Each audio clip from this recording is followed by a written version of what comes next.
মন খারাপ করে কি হবে? সবাই তো আর মা নয় যে সবসময় ভালোবাসা দিয়ে মন ভালো করে দেবে। আঁকড়ে ধরার জন্য রূপ সৌন্দর্যের প্রয়োজন পড়ে না, পাশাপাশি চলার মতো বিশ্বস্ত একটা মানুষই যথেষ্ট। যারা বেশি ভাবে তারা জীবনকে কখনো উপভোগ করতে পারে না। সুখ বলে ওরে দুঃখ চলে যা তুই জীবন থেকে, দুঃখ বলে আমি গেলে তোর মর্ব বুঝবি লোকে। আমি হলাম চন্দ্রবিন্দুর মতো, কারো জীবনে থাকলে সুন্দর আর না থাকলে উচ্চারণে ভুল হয় না। অতীতে লোকে মিথ্যা বলতো, মিডিয়া সত্য খুঁজে বের করত, আর এখন মিডিয়া মিথ্যা বলে লোকেরা সত্য খুঁজে বের করে। দেরিতে হলেও নিজের পায়ে দাঁড়াও, কারণ মানুষ সবার শেষে তোমার যোগ্যতাই জিজ্ঞাসা করবে। সত্যি ভাগ্যটাও আজব, যাকে পাওয়া সম্ভব নয় তাকেই যেন সবচেয়ে বেশি ভালোবাসে মন। মানুষ কাছে আসার সময় বাড়িয়ে দেয় হাত, আর চলে যাবার সময় দেখায় অজুহাত। অন্যের সুখ দেখে উৎসাহী না হয়ে অন্যের দুঃখ দেখে নীরবে ভাবুন, সুখী হতে পারবেন, কারণ এতে করে আপনার চাহিদা বৃদ্ধি পাবে না। আপন মানুষ কখনো পর হয় না, যদি পর হয় তবে বুঝে নিও সে কখনো তোমার আপন ছিল না। এই যে আপনি ছবি দেখে যে মেয়েটার প্রেমে পড়েছেন, সে দেখতে মোটেও তেমন নয়, এটা তার একটা প্রতিচ্ছবি মাত্র। হঠাৎ করে রাস্তায় কোনো মেয়েকে দেখে আপনি প্রেমে পড়েছেন, সে মেয়েটা দেখতে তেমন সুন্দর নাও হতে পারে।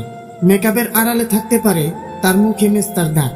যে খোলা চুলের প্রেমে আপনি পড়েছেন তা একসময় তেলে ছিপছিপে হয়ে থাকবে, বাধা থাকবে এলোমেলো চুলে খোপা। যে কোমল হাত ধরতে আপনি বারবার বাহানা খুঁজতেন, একসময় হাত দুটো খসখসে হয়ে যাবে। মসৃণ পায়ে চলে আসবে রুক্ষতা, পারফিউমের পরিবর্তে ঘামের গন্ধ আপনার নাকে এসে লাগবে। বাস্তবে মেয়েরা এত পারফেক্ট না। আজ যে আপনার প্রেমিকা, সে আপনার ঘরের বউ হলে তখন তার গোছালো ভাব থাকবে না, কিন্তু ঘর ঠিকই গোছালো থাকবে। নিজের যত্ন নিতে মেয়েটা ভুলে যাবে, কিন্তু আপনার আর আপনার পরিবারের সদস্যদের যত্ন ঠিকই নেবে। সবসময় সাজতে চাওয়া মেয়েটা আজ আপনার ঘর সাজাতে ব্যস্ত। তাদের একটু যত্ন নিয়েন, খসখসে হাতে লোশন মাখিয়ে দিয়ে বলবেন, নিজের একটু যত্ন নাও। এলোমেলো চুলে একটা বিনুনি করে দিলে কি খুব বড় ক্ষতি হয়ে যায়? বলুন তো। মেয়েটাকে নয়, আপনার বউকে ভালোবাসেন। অন্যের ঘরের মেয়েটা তো আপনার ঘরের বউ, তাহলে এত অবহেলা কিসে? মানুষ চিনুন, সবসময় সাবধান থাকুন। যে মানুষ অন্য দিকে তাকিয়ে কথা বলে, নিঃসন্দেহে সে আপনাকে ভালো চোখে দেখে না। যে মানুষের কথার চেয়ে চোখের মনি ঘুরে বেশি, নিশ্চিত সে মনে মনে অন্য কথাও ভাবছে। যে মানুষ সবসময় আপনার প্রশংসা করে, মনে মনে সে আপনাকে হিংসা করে। যে মানুষ সবসময় আপনাকে তেল মারে, বুঝে নিবেন সে আপনার থেকে কিছু হাতাতে চায়। যে মানুষ সবসময় ঘুরে ফিরে একই কথা বারবার বলে, বুঝে নিবেন সে কিছু জানার চেষ্টা করছে। অন্যের মুখে নিজের সুখ্যাতি প্রশংসার পঞ্চমুখ হলে কখনোই নিজেকে গলিয়ে ফেলবেন না, দরকার পড়লে বাজিয়ে নেবেন। কেউ লাখ টাকার ডাইনিং টেবিলে বসেও তৃপ্তি সহকারে খেতে পারছে না, কেউ পেঁয়াজ কাঁচা লঙ্কা কচলিয়ে গুগ্রাসে পান্তা গিলছে, কারো দামি খাটে শুয়েও ঘুমের ওষুধ খেতে হচ্ছে, কেউ আবার হিমেল হাওয়ায় অগরে ঘুমাচ্ছে, কারো পড়ার টেবিলে নতুন বইয়ের সমারোহ, কিন্তু পড়ার ইচ্ছে নেই। কেউ আবার পুরাতন বইয়ের দোকান চষে বেড়াচ্ছে পকেট খালি বলে।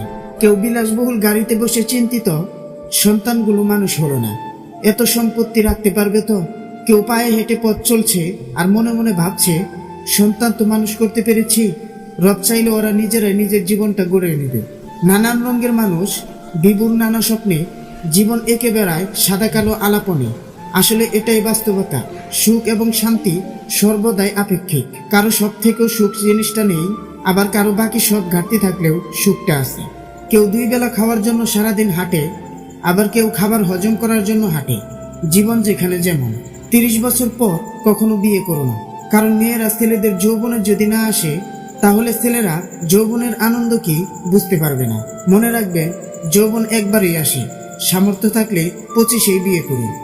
ভিডিওটি ভালো লাগলে প্লিজ একটি লাইক করবেন, কারণ আপনাদের একটি লাইক আমাদের পরবর্তী ভিডিও বানাতে উৎসাহ যোগায়।